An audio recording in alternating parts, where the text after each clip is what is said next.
Welcome back to Up the Villa podcast predicted lineup on a Friday. Feels weird doing this on a Friday. Normally it's been done by now, but press conference dropped yesterday, so we should be able to get the right lineup right. So subscribe to the channel if you are new, drop this video a like and get involved in the comment section down below. But because it's early on a Friday morning, we're going to do a bit of a tester for your brain, get you in gear, get you ready for the episode. So me and Justin are going to work this one out together. So we're going to play a little game to start with. So it is called Where Were You? So it's a little bit like a wiki quiz.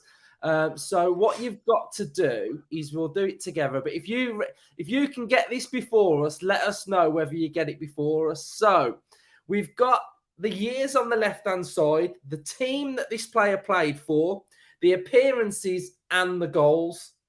So basically, if you guess the league right, it goes green, so you can stay on the league that they're starting at or whatever, and we'll do it together then. So first guess, Justin. So they've only just left Manchester United.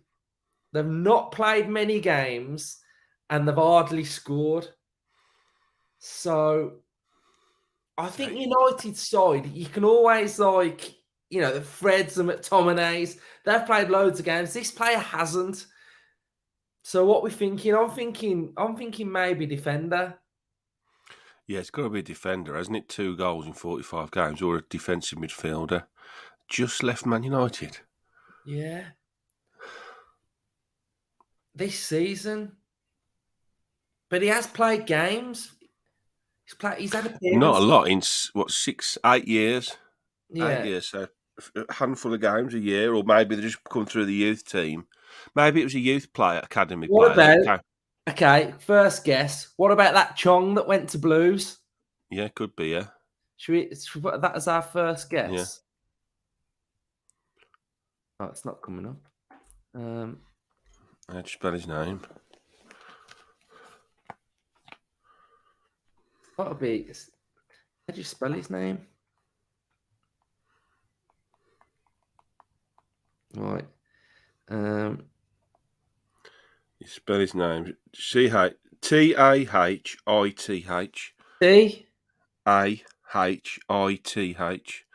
He's not in there. No, it's not in can't there. view him. Should we just have a mad guess then? Go on. He probably still plays, but we'll just go Elanga. It's not Elanga. So he's gone on loan in 2016, 2017 to Granada. So in that period that he was at Manchester United. Jesus Christ, this is a hard one, isn't it? It's a hard one. It's a good start. And he's scored 5 goals. So he played 35. So It's not that. Is it Makeda? No, he left ages ago, didn't he? Ages ago. But he was on loan in between that. It's not. What about Januzaj? Yeah, possibly. I think he left a few years ago there, didn't he? It's proved our spelling ain't very good, is it? No, it's terrible. But he's still. We've got the right league. We've got Man United.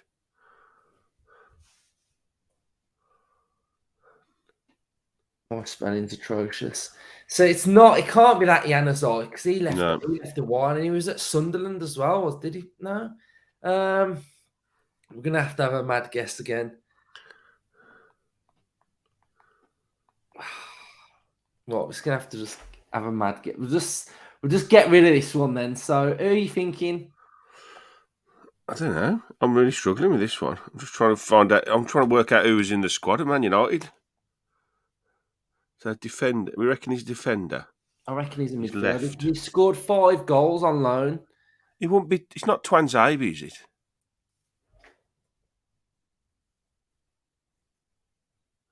Spelt Tuanzebe. It's not Twanzebe either. No. Oh, we'll just get rid of that. We'll just pick anyone, so we get rid of that. Valencia. Valencia on loan, 23 appearances, 1 goal.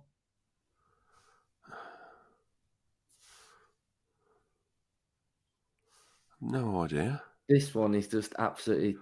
You've picked the hardest one going, haven't Yeah. you, to start with? I'm just getting Jeez. rid of. I'm just getting rid of players so we can try and Lazio on loan. Oh my god, who So is this basically, he player? spent his whole career out on loan.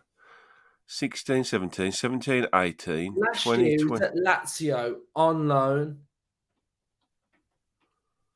or the Defender. year before he was on loan at Lazio. Scored 1 goal. This is so difficult.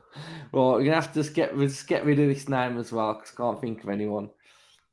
Flamengo on loan, 31 appearances, 7 goals,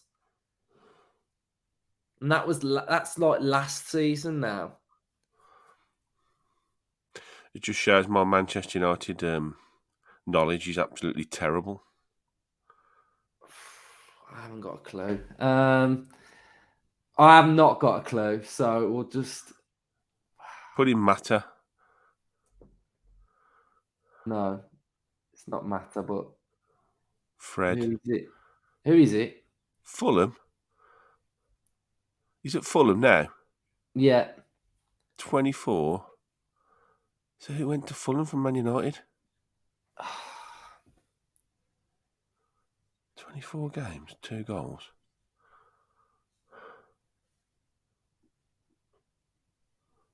I have no idea, man. This one is impossible. Like I thought it would be like a quick fire little starter to I the bet you people are looking at this, shouting at the screen, going, "It's so and so." Fulham last year. I mean, two Still years. there now.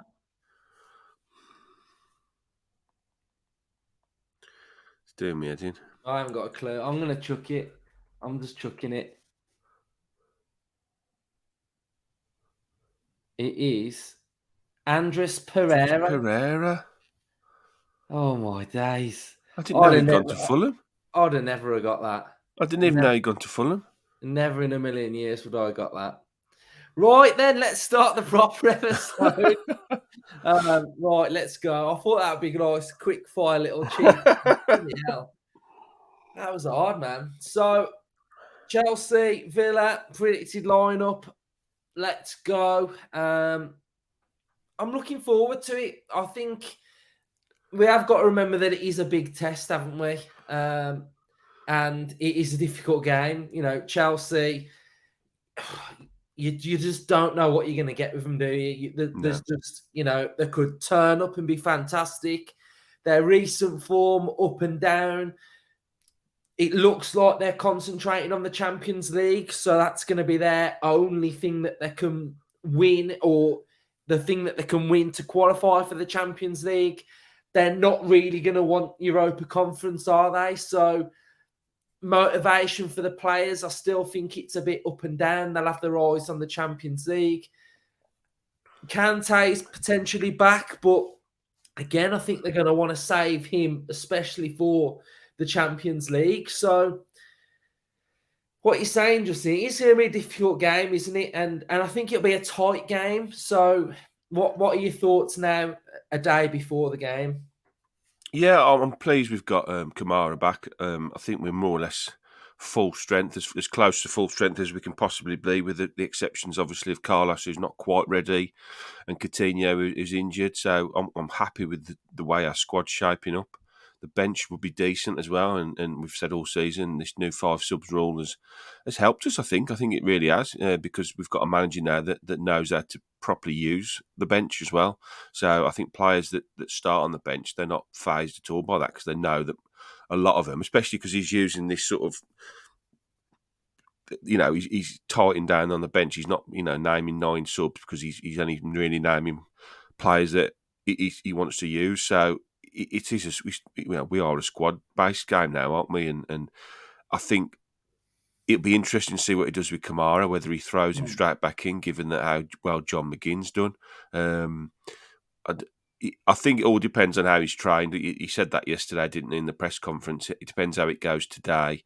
So by saying that, I think he's probably dampening down our expectations of him to start. Do you I think? would possibly, yeah. I think I don't if know, he'd have said he's 'cause the thing is, it's like he's not been out the side for a long time to not no, be not match fit, has he? I think it's one of those injuries where if he's fit, he can play. If he's ready, he can play. I just wonder whether he would just stick with McGinn for one more game, use Kamara off the bench, possibly. If we want to push McGinn a bit further forward, we've got that option on the bench. And we have got a game on Tuesday night as well against Leicester. So, if he trains well today, maybe gets half an hour tomorrow, just eases his way back in with a view to possibly starting and being back in the first team on Tuesday. I mean, I could be utterly wrong about that. He could just say, yep, you're fit, you're ready, you're a quality player, get straight back in the team, which would then, like we suggested, release McGinn to play a bit further forward, Yeah, which he's excelled at. So it is a conundrum. Yeah, it's all down to how the manager sees Kamara's fitness. I think we'd all like to see Kamara in the team because yeah, he's such a good player, but I don't know. I think I'd be erring. I don't know. Really on the fence. I'm yeah, 50-50. It's going to be McGinn or Kamara there, isn't it? And then that affects what's going a bit further yeah. forward. I mean, this is how Chelsea set up against Everton in their last game. And if I look at this, and I spoke about it on the match preview, there's one area that I think Villa can do some damage in this game, and it is in central midfield. It's our little box for sort of double pivot, two either side, two in front that form that little nice box. I think that is where, if this is Chelsea's midfield here, and you've got sort of like the floating striker, Havertz, you've got João Felix floating round or whoever, you've got the wing backs in here if that's what they're going to go with. I think if Villa have got sort of like a four in there, I think that's going to like disrupt what Chelsea are doing. And I think that is the area. So for me, if I'm looking at that, thinking that's our area where I think we can get a bit of joy, I really want Kamara to play. What are you Yeah, saying? I would agree. I mean, you got Fernandes and Kovacic played their last game. If I'm brutally honest, I think for £100 million footballer, I'm not. I've been a little bit disappointed with Fernandes and I think he's. Fernandes. Whenever I've watched him play, I think he's too deep for me. I think Well, yeah, this is the I have problem with got him playing. so deep, and I'm like, I don't think he's that type of. He's literally playing in the Kante role at the minute. Yeah, I And I mean, he don't know made whether his that's name. kind of like make do with what they got, but I just don't think you're getting the best out of him at all because No, from deep, I see him like spraying balls left, right, and centre, and I'm like, he needs to be further forward because his passing range is great. So I think I'm happy that he's there because I don't think that's his position. So hopefully, Kante is on the bench on Saturday, and they've gone with Enzo sitting really deep. So. Yeah, I just think when I'm looking at Chelsea at the minute, I just think their team looks a little bit disjointed, doesn't it? Like, I feel like he's at a bit of a crossroads, Potter, with what he did at and what he succeeded with at Brighton. That formation of like, he did play three at the back, didn't he? And I think he's trying it with Chelsea, and I don't know, I don't think he's got the right players at the minute to sort of do what he wants because they ain't really got a striker either, have they? And he never had one at Brighton, but it's very odd, isn't it? I mean, because they play wing backs and they're going to be playing five at the back, that it does look a little bit light in that centre midfield, doesn't it? I yeah. mean, Mount. I don't think Mount's back, is he? So they are relying on Yeah, but Pulisic. Mount don't play. No, I mean, this is backing up what I'm saying. So this is their average position. So there's the three at the back. They've got wing backs here and here, which okay, they're high, but you'd think that then should make up that structure in midfield. But this was their average position against Everton, and they did have a lot of the ball, but I just see a massive gap here and here well, where no. not only just there, but down the flanks. I mean, if they're really overloading the way that looks like they're overloading, it's almost like five up top, isn't it? So we should be able to exploit down the flanks, I think, and maybe even through the middle a little bit. I mean, all right, 3 centre halves and 2 holding midfielders, essentially 5. They're basically playing 5 at the back and 5 up front, aren't they? Yeah. And they are at home, so they're going to be expecting to have a lot of possession. But I don't think they realise. Well, I don't know. Do they realise what Villa's going to type of team we are now and what we're going to turn up? You would think Potter have done his research. We're a different animal than what we played at the start of the season. So Yeah.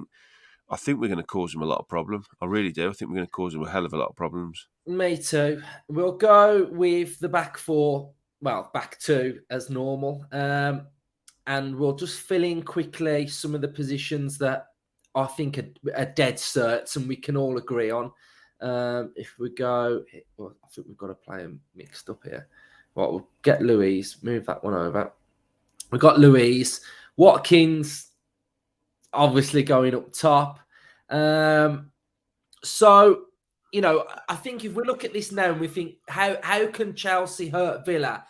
I think it's going to be in these areas here, isn't it? Because if you're saying they've got wing backs, so they're going to use a lot of width, I think. So our fullbacks are going to have to be spot on. I think Moreno or Luca Dean are going to have to, if we go with the left-hand side being a little bit heavier, then we've definitely got to watch this area. So we've got to try and pin back their right back with our left back. So who are you going left back, Justin? I think Moreno. Yeah. I think he sticks with Moreno, and then he uses. He's generally tended to use Dean off the bench, hasn't he? With when Moreno's tiring, because he does have a lot of work to do down that left hand side, up and down all game. So you generally see about half an hour, 60, 70 minutes out of him, and then Dean comes on with fresh legs to see the game out, which I think is pretty sensible. Yeah, and it's going to be young, isn't it? Well, yeah, we heard yesterday a bit of a curveball with Young or Chambers being thrown into the mix. As I said, I think Chambers, after hearing that, makes sense because we do play a false right back, as we said yesterday. But I do see Young taking up that position, I think. And then if we need to see the game out, we can throw Chambers on as a more defensively minded player in that position, especially if they don't tend to go long and lump the ball into the box, do they? But he's more of a defender than Young, so there's an option again there to switch it with half an hour, 20 minutes to go. Cool. Well, I think that's the back five. I like it. I like the look of it. Big decisions to make now. Do we stick and do we think he's going to go with what we saw against Bournemouth, or is he going to put Kamara in? I'm going to go on. This is a big game, isn't it, for Unai? Because it's a game against a side that are technically a top 5 team in the Premier League, aren't they? Wherever you want to put them, whether they're top 4 this season, they're not. You're going exactly the same way as I'm going, mate. So they're a top team, and it's a big test. If we get in top 10, we win this game, we overtake them, we go into the top 10, that European charge is on, and Unai has got a big result against a top team. With that in mind, Kamara goes straight in. Yeah. He has to go straight in. The only way he doesn't start tomorrow is if there is a slight question mark over his fitness. And if he can make the bench, he can play. So he should start this game, I think. Because, let's be honest, I don't want to put loads of pressure on this game, but technically it's probably like one of the biggest games we've had in like a while, because there's something on it, isn't there? Because if we can win, we sort of like, everybody will look at those fixtures on Saturday evening and go, Villa beat Chelsea at Stamford Bridge.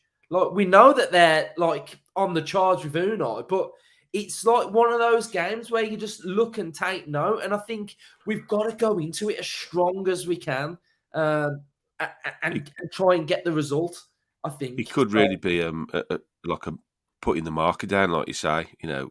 We know we're a good side. We know we're comfortable now, mid-table. Where can we take it? And it could be one of them games where all of a sudden the rest of the Premier League and the top six suddenly take a bit of notice of us and say, "Oh, okay, they are the real deal.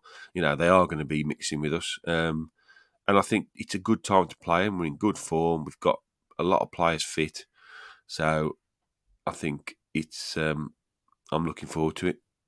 Me too, and I think it's for like if I look at the game like what we've just explained, like for me, I don't need Villa to beat Chelsea to show that I know Villa are going in the right direction.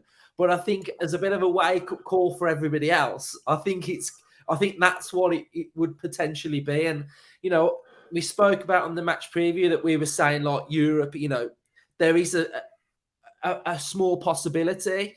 And a lot of the response in the comment section was, well, we have to beat Chelsea. So let's go out and beat Chelsea then. So let's go out and try and do it. So I think for me, cash would make this full strength for Aston Villa. Yeah. But this position now for me makes it full strength, I think. And I'm going to go Buendia. What are you? Would you agree?